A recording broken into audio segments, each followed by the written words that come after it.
Depuis 3 jours, commerce fermé, impossible de se déplacer à plus d'1 kilomètre, sauf pour aller se faire vacciner. Contrairement à la France, la machine à vacciner tourne à plein régime. Plus d'1 million de personnes ont déjà reçu une dose de vaccin. La campagne de vaccination a débuté il y a 10 jours et elle se fait au pas de course.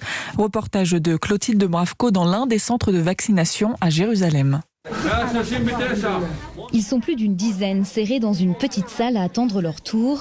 Mathilda s'est enregistrée le matin pour se faire vacciner. Elle a eu rendez-vous en quelques heures. J'y songe depuis la semaine dernière, quand tous mes amis ont commencé à se faire vacciner, parce que j'ai déjà 69 ans. Caché derrière un rideau, Juma Akkouz tend son épaule gauche. Il était pourtant venu au centre de santé pour toute autre chose. Je suis allé faire vérifier mon taux d'oxygénation. Le docteur m'a dit « fais-toi vacciner », donc je me fais vacciner.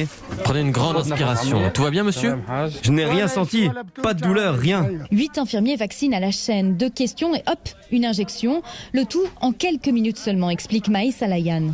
Aujourd'hui, on a vacciné 500 personnes et on n'est qu'à la moitié de la journée. Donc même si on est rapide, on travaille sous pression, oui. Ziad est presque surpris de la facilité avec laquelle tout s'est déroulé. C'est allé très vite. Je suis rentré à 14h05. À 15h, tout était fini. Franchement, le système est vraiment bien au point.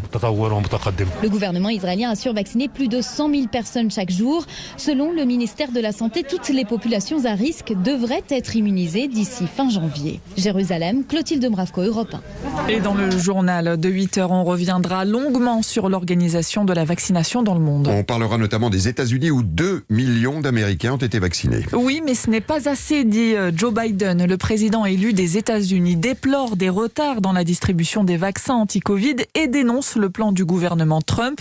Donald Trump, le président sortant, avait promis 20 millions de personnes vaccinées d'ici à la fin de l'année.